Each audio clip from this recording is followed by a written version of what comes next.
ఈనాటి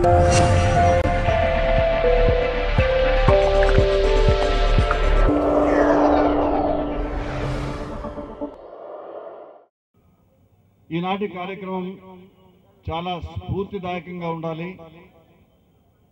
రాబోయే భారతీయ జనతా పార్టీ అభివృద్ధికి ఒక సుగమమైన మార్గాన్ని ఇంకా మారుమూల ప్రాంతాలకు వేయాలనేటువంటి ఆలోచనతో మనం ఉత్సాహంగా ఈ కార్యక్రమాన్ని నిర్వహించుకుంటున్నాం. మురళీధర్ గారికి జనరల్ సెక్రటరీ బాధ్యత వచ్చిందంటే మన వెంకయ్యనాయుడు తర్వాత మళ్ళీ మన ఆంధ్ర రాష్ట్రాన్ని కేంద్ర పార్టీ కొంత ఆలోచించింది అంటే చాలా బాధ్యతలు కూడా పెట్టినట్టే. వాజ్పేయి గారు ఈనాడు అనారోగ్యంతో ఉన్నారు. వాజ్పేయి గారు ఎప్పటికి కూడా జోడ్నానే మే తోడ్నా అని ప్రతిసారి అనే వాళ్ళు సబ్కు జోడ్కే జానా కిసికు తోడ్నానే. ఈనాడు మొత్తం భారతదేశంలో భారతీయ జనతా పార్టీ నాయకులు కార్యకర్తలందరూ అదే ఆలోచిస్తున్నారు. కలిసి కట్టుగా ఉండి ఈనాడు ఒక ప్రత్యామ్నాయం గురించి ఆలోచించాలనేటువంటి దానిలో ఉన్నారు. అయితే శేషగిరిరావు గారు మొట్టమొదలు మాట్లాడుతూ కొంత చరిత్ర మొదలుపెట్టినారు. ఆ చరిత్ర అంతా ఎట్టెట్ట తన్నులు తిన్నాం, ఎట్టెట్ట దెబ్బలు తిన్నాం, ఎట్టెట్ట పొడుచుకున్నాం, ఆ చరిత్ర అప్పటి నుంచి మొదలుపెట్టినారు. వివేకానందుని 150 సంవత్సరాల జయంతి ఉత్సవాలు మనం జరుపుకుంటున్నాం.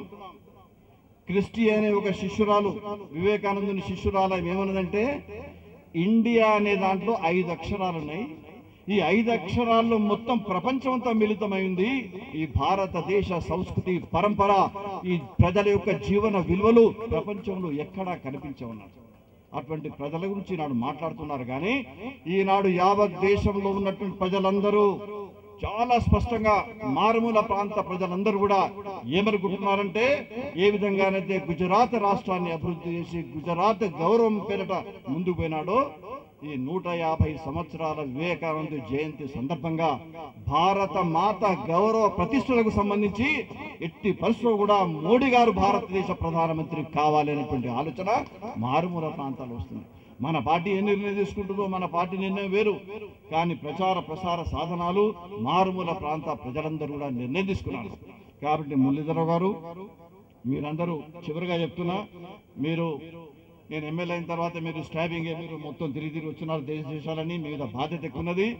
రాష్ట్ర కేంద్రాన్ని సమన్వయపరిచి ఆంధ్ర రాష్ట్రం కూడా వాజ్పేయి గారు 2వసారి ప్రధానమంత్రి అయినప్పుడు భారతీయ జనతా పార్టీ హైదరాబాద్ నుంచే త్రోవేసింది ఢిల్లీకి.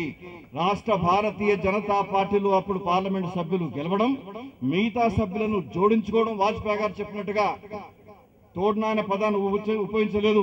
మిగతా పార్లమెంట్ సభ్యులను మనందరం తీసుకున్న తర్వాత ఇక్కడి నుంచి ఈ పార్లమెంట్ సభ్యుల రాష్ట్ర లెటర్ను తీసుకుని పోయి మరి వాజ్పేయి గారికి ఇస్తే, వాజ్పేయి గారు రాష్ట్రపతికి పంపిస్తే వెంటనే ఆనాడు ప్రమాణ స్వీకారానికి వాజ్పేయి గారిని పిలవడం జరిగింది. వాజ్పేయి గారు భారతదేశ ప్రధానమంత్రి కాగలిగినారు. మళ్ళీ ఇప్పుడు కూడా మీ అందరి నేతృత్వంలో ఆంధ్ర రాష్ట్రంలో అన్ని సీట్లు గెలవాలి.